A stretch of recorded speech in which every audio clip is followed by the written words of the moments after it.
ಬಂಗಾರಪೇಟೆ ತಾಲೂಕು ಕಸಬಾ ಹೋಬಳಿ ಐತಾಂಡಹಳ್ಳಿ ಗ್ರಾಮದ ಬಂಗಾರಪೇಟೆ ತಾಲೂಕು ಕಸಬಾ ಹೋಬಳಿ ಸರ್ಕಾರಿ ಜಮೀನುಗಳನ್ನು ಯಾರಿಗೂ ಮಂಜೂರು ಮಾಡಬಾರದೆಂದು ಸಂಬಂಧಪಟ್ಟಂತೆ ಸಾರ್ವಜನಿಕರ ಹಿತದೃಷ್ಟಿಯಿಂದ ಕರ್ನಾಟಕ ಸಂಘರ್ಷ ಸಮಿತಿ ಪರಿವರ್ತನವಾದ ರಾಜ್ಯ ಸಂಘಟನಾ ಸಂಚಾಲಕ ಕಾರ ಬೆಲೆ ವೆಂಕಟೇಶ್, ಕೋಲಾರ ಜಿಲ್ಲಾ ಅಧ್ಯಕ್ಷ ಕೆಪಿ ಕೃಷ್ಣ, ತಾಲೂಕು ಅಧ್ಯಕ್ಷ ಐತಾಂಡಹಳ್ಳಿ ವಿ ಮುನಿಯಪ್ಪ ನೇತೃತ್ವದಲ್ಲಿ ತಾಲೂಕು ಗ್ರೇಡ್ 2 ತಹಸೀಲ್ದಾರ್ ಗಾಯತ್ರಿ ಅವರಿಗೆ ಮನವಿ ಪತ್ರ ನೀಡಲಾಯಿತು. ಇವರು ಮಾತನಾಡಿ, ಇದೇ ಬಂಗಾರಪೇಟೆ ತಾಲೂಕು ಕಸಬಾ ಹೋಬಳಿ ಐತಾಂಡಹಳ್ಳಿ ಗ್ರಾಮದ ಸರ್ವೆ ನಂಬರ್ 58ರಲ್ಲಿ 4.08 ಗುಂಟೆ ಹುಲ್ಲು ಬನ್ನಿ ಖರಾಬು, ಸರ್ವೆ ನಂಬರ್ 74ರಲ್ಲಿ 0.27 ಗುಂಟೆ ಸರ್ಕಾರಿ ತೋಪು ಮತ್ತು ಸರ್ವೆ ನಂಬರ್ 131 ಡಿವಿಷನ್ 1ರಲ್ಲಿ 1.09 ಗುಂಟೆ ಕೆರೆಗುಂಡಿ ಜಮೀನುಗಳಿದ್ದು, ಸದರಿ ಜಮೀನುಗಳನ್ನು ಕೆಲವು ಪಟ್ಟಭದ್ರ ವ್ಯಕ್ತಿಗಳು ಒತ್ತುವರಿ ಮಾಡಿಕೊಂಡಿರುತ್ತಾರೆ. ಸದರಿ ಐತಾಂಡಹಳ್ಳಿ ಗ್ರಾಮವು ಬಂಗಾರಪೇಟೆ ಪಟ್ಟಣದಿಂದ 4 ಕಿ.ಮೀ ದೂರದಲ್ಲಿರುತ್ತದೆ ಮತ್ತು ಹಾಗೆ ಬಂಗಾರಪೇಟೆ ಪಟ್ಟಣವು ಈಗ ನಗರಸಭೆಗೆ ಸೇರಿರುವುದರಿಂದ ಸದರಿ ಸರ್ಕಾರಿ ಜಮೀನು ಸಾರ್ವಜನಿಕರ ಉಪಯೋಗವಾಗುವ ಜಮೀನುಗಳಾಗಿರುತ್ತವೆ. ಆದ್ದರಿಂದ ತಾವುಗಳು ಬಂಗಾರಪೇಟೆ ತಾಲೂಕು ಕಸಬಾ ಹೋಬಳಿ ಐತಾಂಡಹಳ್ಳಿ ಗ್ರಾಮದ ಹುಲ್ಲು ಬನ್ನಿ ಖರಾಬು ಸರ್ಕಾರಿ ತೋಪು ಕೆರೆಗುಂಡಿ ಜಮೀನುಗಳನ್ನು ಒತ್ತುವರಿದಾರರಿಂದ ತೆರವುಗೊಳಿಸಿ ಯಾವುದೇ ವ್ಯಕ್ತಿಗಳಿಗೆ ಸರ್ಕಾರಿ ಜಮೀನುಗಳನ್ನು ಮಂಜೂರು ಮಾಡಬಾರದೆಂದು ಮತ್ತು ಒತ್ತುವರಿದಾರರಿಂದ ತೆರವುಗೊಳಿಸಬೇಕಾಗಿ ಜಮೀನುಗಳನ್ನು ಅಳತೆ ಮಾಡಿಸಿ ಜಮೀನುಗಳಿಗೆ ಬೌಂಡರಿ ಗುರುತಿಸಬೇಕಾಗಿ, ಒಂದು ವೇಳೆ ತಾವುಗಳು ಸದರಿ ಜಮೀನುಗಳನ್ನು ಒತ್ತುವರಿದಾರರಿಂದ ತೆರವುಗೊಳಿಸದೆ ಜಮೀನುಗಳನ್ನು ಅಳತೆ ಮಾಡಿ ಬೌಂಡರಿಯನ್ನು ಗುರುತಿಸದೆ ಇದ್ದ ಪಕ್ಷದಲ್ಲಿ ಮುಂದಿನ ದಿನಗಳಲ್ಲಿ ಕರ್ನಾಟಕ ಸಂಘರ್ಷ ಸಮಿತಿ ಪರಿವರ್ತನವಾದ ಸಮಿತಿಯು ಹೋರಾಟಕ್ಕೆ ಒಂದಾಗಬೇಕೆಂದು ಈ ಮೂಲಕ ಹೇಳಿಕೆ ನೀಡಿದರು. ತಹಸೀಲ್ದಾರ್ ಗ್ರೇಡ್ 2 ಶ್ರೀಮತಿ ಗಾಯತ್ರಿ ಅವರು ಮಾತನಾಡಿ, ನೀಡಿದ ಮನವಿಯನ್ನು ನಾನು ಸ್ವೀಕರಿಸಿ ಸರ್ಕಾರದ ಯಾವುದೇ ಜಮೀನು ಇದ್ದರೂ ಪರಿಶೀಲನೆ ನಡೆಸಿ ಕ್ರಮ ಕೈಗೊಳ್ಳುತ್ತೇವೆ. ಹಾಗೆ ಸ್ಮಶಾನ ಜಾಗವನ್ನು ಆಕಾರವನ್ನು ಟಿಪ್ಪಣಿ ತರಿಸಿಕೊಂಡು ಪರಿಶೀಲನೆ ನಡೆಸಿ ನಿಮಗೆ ವರದಿ ನೀಡುತ್ತೇನೆ. ಯಾವುದೇ ಕಾರಣಕ್ಕೂ ನೀವು ಮುಂದಿನ ದಿನಗಳಲ್ಲಿ ಹೋರಾಟ ನಡೆಸದ ಹಾಗೆ ಮೇಲಿನ ಅಧಿಕಾರಿಗಳಿಗೆ ವರದಿ ನೀಡಿ ಪರಿಶೀಲಿಸುತ್ತೇನೆ ಎಂದು ಭರವಸೆ ನೀಡಿದರು. ಈ ಸಂದರ್ಭದಲ್ಲಿ ಜಿಲ್ಲಾ ಕಾರ್ಯದರ್ಶಿ ನಾರಾಯಣ್ ಕುಮಾರ್, ಸಂಘಟನಾ ಸಂಚಾಲಕರಾದ ರಾಮಚಂದ್ರ, ಶ್ರೀನಿವಾಸ್, ಮಹಿಳಾ ಜಿಲ್ಲಾ ಕಲಾಮಂಡಳಿ ಅಧ್ಯಕ್ಷೆ ಮಂಜುಳಾ ಮತ್ತು ಭಾರತಿ, ಜಿಲ್ಲಾ ಖಜಾಂಚಿ ಕೆಎಂ ಮುನಿ ವೆಂಕಟಪ್ಪ, ತಾಲೂಕು ಸಂಘಟನಾ ಸಂಚಾಲಕ ವಿ ಪ್ರೇಮ್ ಕುಮಾರ್, ಸಂತೋಷ್, ಶ್ರೀನಿವಾಸ್, ಮೆಹಬೂಬ್ ಖಾನ್, ಹೋಬಳಿ ಸಂಚಾಲಕ ತಾವರೆಕೆರೆ ವೆಂಕಟೇಶ್, ಹೋಬಳಿ ಉಸ್ತುವಾರಿ ಅರುಣ್ ಕುಮಾರ್ ಅನೇಕರು ಭಾಗಿಯಾಗಿದ್ದರು.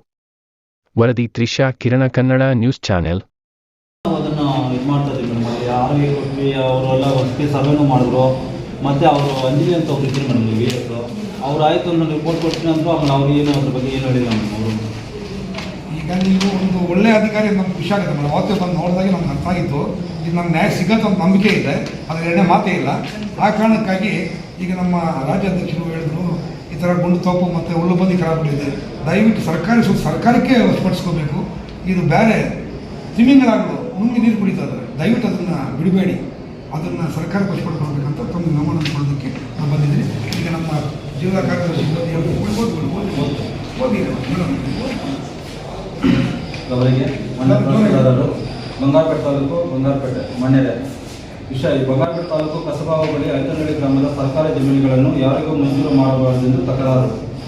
ಮೇಲ್ಕಂಡ ವಿಷಯಕ್ಕೆ ಸಂಬಂಧಪಟ್ಟಂತೆ ಸಾರ್ವಜನಿಕರ ಹಿತದೃಷ್ಟಿಯಿಂದ ಸಮಿತಿಯು ತಮ್ಮ ವಿನಂತಿಸಿಕೊಳ್ಳುವುದೇನೆಂದರೆ, ಇದೇ ಬಂಗಾರಪೇಟೆ ತಾಲೂಕು ಕಸಬಾ ಹೋಬಳಿ ಐತಾಂಡಹಳ್ಳಿ ಗ್ರಾಮದ ಸರ್ವೆ ನಂಬರ್ 58ರಲ್ಲಿ 4 ಎಕರೆ 8 ಗುಂಟೆ ಹುಲ್ಲು ಬನ್ನಿ ಖರಾಬು, ಸರ್ವೆ ನಂಬರ್ 74ರಲ್ಲಿ 27 ಗುಂಟೆ ಸರ್ಕಾರಿ ತೋಪು ಮತ್ತು ಸರ್ವೆ ನಂಬರ್ 131/1ರಲ್ಲಿ 1 ಎಕರೆ 9 ಗುಂಟೆ ಕೆರೆ ಗುಂಡಿ ಜಮೀನುಗಳನ್ನು ಸದರಿ ಜಮೀನುಗಳನ್ನು ಕೆಲವು ಪಟ್ಟಭದ್ರ ವ್ಯಕ್ತಿಗಳು ಒತ್ತುವರಿ ಮಾಡಿಕೊಂಡಿರುತ್ತಾರೆ. ಸದರಿ ಐತಾಂಡಹಳ್ಳಿ ಗ್ರಾಮವು ಬಂಗಾರಪೇಟೆ ಪಟ್ಟಣದಿಂದ 4 ಕಿಲೋಮೀಟರ್ ದೂರದಲ್ಲಿರುತ್ತದೆ ಮತ್ತು ಹಾಲಿ ಬಂಗಾರಪೇಟೆ ಪಟ್ಟಣವು ಈಗ ನಗರಸಭೆಗೆ ಸೇರಿರುವುದರಿಂದ ಸದರಿ ಸರ್ಕಾರಿ ಜಮೀನು ಸಾರ್ವಜನಿಕರ ಉಪಯೋಗವಾಗುವ ಜಮೀನುಗಳಾಗಿರುತ್ತದೆ. ಆದ್ದರಿಂದ ತಾವುಗಳು ಬಂಗಾರಪೇಟೆ ತಾಲೂಕು ಕಸಬಾ ಹೋಬಳಿ ಐತಾಂಡಹಳ್ಳಿ ಗ್ರಾಮದ ಸರ್ವೆ ನಂಬರ್ 58ರಲ್ಲಿ 4 ಎಕರೆ 8 ಗುಂಟೆ ಹುಲ್ಲು ಬನ್ನಿ ಖರಾಬು, ಸರ್ವೆ ನಂಬರ್ 74ರಲ್ಲಿ 27 ಗುಂಟೆ ಸರ್ಕಾರಿ ತೋಪು ಮತ್ತು ಸರ್ವೆ ನಂಬರ್ 131/1ರಲ್ಲಿ 1 ಎಕರೆ 9 ಗುಂಟೆ ಕೆರೆ ಗುಂಡಿ ಜಮೀನುಗಳನ್ನು ಒತ್ತುವರಿದಾರರಿಂದ ತೆರವುಗೊಳಿಸಿ ಯಾವುದೇ ವ್ಯಕ್ತಿಗಳಿಗೆ ಸರ್ಕಾರಿ ಜಮೀನುಗಳನ್ನು ಮಂಜೂರು ಮಾಡಬಾರದೆಂದು ಮತ್ತು ಒತ್ತುವರಿದಾರರಿಂದ ತೆರವುಗೊಳಿಸಬೇಕಾಗಿ ಜಮೀನುಗಳನ್ನು ಅಳತೆ ಮಾಡಿಸಿ ಜಮೀನುಗಳಿಗೆ ಬೌಂಡರಿ ಗುರುತಿಸಬೇಕಾಗಿ ಈ ಮೂಲಕ ಕೋರಲಾಗಿದೆ. ಒಂದು ವೇಳೆ ತಾವುಗಳ ಸದರಿ ಜಮೀನುಗಳನ್ನು ಒತ್ತುವರಿದಾರರಿಂದ ತೆರವುಗೊಳಿಸದೆ ಜಮೀನುಗಳನ್ನು ಅಳತೆ ಮಾಡಿ ಬೌಂಡರಿಯನ್ನು ಗುರುತಿಸಿದ ಪಕ್ಷದಲ್ಲಿ ಸಮಿತಿಯು ಹೋರಾಟಕ್ಕೆ ಮುಂದಾಗುತ್ತಿದ್ದು ಈ ಮೂಲಕ ತಿಳಿಯಪಡಿಸುತ್ತೇವೆ.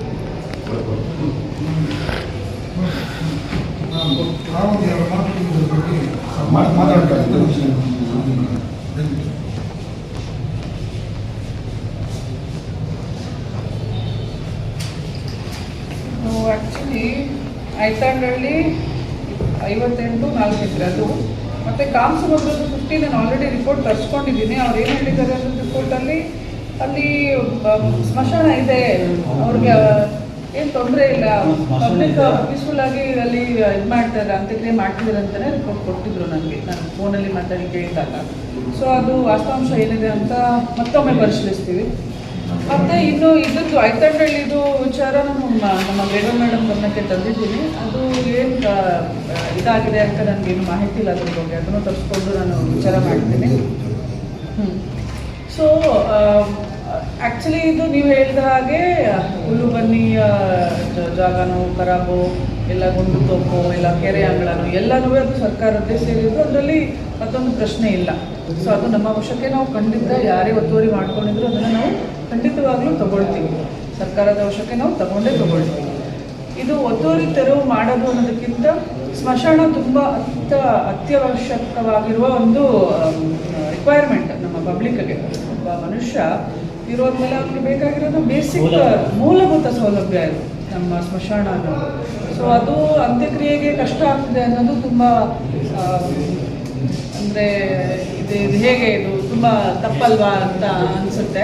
ಸೊ ಕಾರವೇಲೆ ಗ್ರಾಮಕ್ಕೆ ಮಶಾಣನೇ ಇಲ್ಲ, ಸ್ವಂತ ಜಮೀನಲ್ಲಿ ಹಾಕ್ಕೊಂಡಿದ್ವಿ. ಅದು ಕೂಡ ಈಗ ರೋಡ್ ಅಗಲೀಕರಣ ಆಗೋದ್ರಿಂದ ಅದು ತೆರವು ಮಾಡುವಂಥ ಪರಿಸ್ಥಿತಿ, ಈಗ ಅದು ಮಾಡಿಬಿಟ್ರೆ ನಮ್ಗೆ ಜಾಗನೇ ಇಲ್ಲ. ಖಂಡಿತ ನಾವು ಇದ್ರ ಬಗ್ಗೆ ಗಣನೀಯವಾದ ಕ್ರಮನ ನಾವು ತಗೊಳ್ತೀವಿ ಇದನ್ನು. ಆ್ಯಂಡ್ ಇದನ್ನು ನಾನು ಇನ್ನೂ ಒಂದು ನೀವು ಕೊನೆಯದಾಗಿ ಏನು ಹೇಳಿದ್ರಿ ಅಂದರೆ ನೆಕ್ಸ್ಟ್ ಹೋರಾಟದ ಮೂಲಕ ನಾವು ಇದನ್ನು ವ್ಯಕ್ತಪಡಿಸಬೇಕಾಗಿ ಅದಕ್ಕೆ ಅವಶ್ಯಕತೆ ಬರಲ್ಲ ಅಂತ ನಾನು ನನ್ನ ಕಡೆಯಿಂದ ನಿಮಗೆ ತಿಳಿಸ್ಕೊಡ್ತೀನಿ. ಏನೇ ಕ್ರಮ ತಗೊಳ್ಬೇಕು ಸ್ಮಶಾನದ್ದು ಆದ್ಯತೆ ಪ್ರಥಮ ಆದ್ಯತೆ ಮೇಲೆ ಮಾಡಿಕೊಡ್ತೀವಿ. ಉಳಿದಿರೋ ಒತ್ತುವರಿ ತೆರವಿಗೆ ನಾವು ಲೆಟರ್ ಹಾಕ್ತೀವಿ, 3 ನೋಟಿಸಸ್ ಕೊಟ್ಟ ಮೇಲೇ ಅವ್ರನ್ನ ಮೂವ್ ಮಾಡಬೇಕಾಗಿ ಬರುತ್ತೆ. ಸೊ ಅದೇನು ನಿಯಮಾನುಸಾರ ಏನು ಮಾಡಬೇಕಿರುತ್ತೋ ಅದನ್ನು ಖಂಡಿತವಾಗ್ಲೂ ಮಾಡ್ತೀವಿ. ಹೋರಾಟಕ್ಕೆ ಹೋಗುವ ಅವಶ್ಯಕತೆ ಇರೋದಿಲ್ಲ ಅಂತ ಭಾವಿಸಿ ನಾನು ನಿಮಗೆ ಈ ಆಶ್ವಾಸನೆ ಕೊಡ್ತೀನಿ. Thank you. ನಮ್ಗೆ ನಂಬಿಕೆ ಇದೆ. ಮಶಾನ ಇಲ್ಲ ಮೇಡಮ್, ಬೇರೆ ಒತ್ತುವರಿ ಮಾಡ್ತಿಲ್ಲ, ಅವತ್ತು ಮಶಾನ ಇದೆ, 200 ವರ್ಷದ ಮಶಾನ ಇದೆ. ಅದು ಹುಲ್ಲು ಬನ್ನಿ ಖರಾಬ್ ಇರೋದ್ರಿಂದ ಆಯಿತು, ನಾನು ಆ ಕಡೆ ಬಂದು ಮತ್ತೆ ಟಿಪ್ಪಣಿ ಚೆಕ್ ಮಾಡಿಸ್ತೀನಿ, ಅದರಲ್ಲಿ ಹೇಗಿದೆ ಅಂತ ನೋಡಿಕೊಂಡು. ಪಾಣಿಯಲ್ಲಿ ಡಿಫ್ರೆನ್ಸಸ್ ಇರಬಹುದು, ಬಟ್ ನಾನು ಆ ಕಡೆ ಬಂದು ತರಿಸ್ಕೊಂಡು ಹೋಗ್ತೀನಿ. ಮೂಲ ದಾಖಲಾತಿಗಳು ನೋಡಿ ಪರಿಶೀಲನೆ ಮಾಡಿ ಅದು ಹೇಗೆ ನಿಮ್ಮ ಇದಕ್ಕೆ ಅನುಕೂಲಕ್ಕೆ ಏನು ಮಾಡೋಕ್ಕಾಗುತ್ತೋ ಹಾಗೆ ಮಾಡಿ ಸ್ಮಶಾನಕ್ಕೆ. Thank you. ನಮ್ಮ ತಾಲೂಕು ದಂಡಾಧಿಕಾರಿಗಳು ನಮ್ಮ ಸಂಘಟನೆ ಕುರಿತು 2 ಮಾತುಗಳನ್ನು ಆಡಿದ್ದಾರೆ, ನಮ್ಮ ಕಷ್ಟಗಳನ್ನು ಸ್ಪಂದಿಸಿದ್ದಾರೆ. ಅಷ್ಟೇ ಅಲ್ಲದೆ ಮಶಾನ ಖಂಡಿತವಾಗ್ಲೂ ಮಾಡಿಕೊಡ್ತೀನಿ ಅಂತ ಕೂಡ ಭರವಸೆ ಕೊಟ್ಟಿದ್ದಾರೆ. ನಂಬಿಕೆ ಅವ್ರನ್ನ ನಮಗೆ ತುಂಬ ಇದೆ. ಅದ್ರ ಪರವಾಗಿ ನಮ್ಮ ಕರ್ನಾಟಕದ ಸಂಘ ಸಮಿತಿ ಜಿಲ್ಲಾ ಮತ್ತು ತಾಲೂಕು ಮತ್ತು ಹೋಬಳಿ ಪದಾಧಿಕಾರಿಗಳು ನಮ್ಮ ಸಂಘಟನೆ ಪರವಾಗಿ ನಮ್ಮ ತಾಲೂಕು ದಂಡಾಧಿಕಾರಿ ಮೇಡಮ್ನವರಿಗೆ ಜೈ ಭೀಮ್. ಜೈ ಭೀಮ್.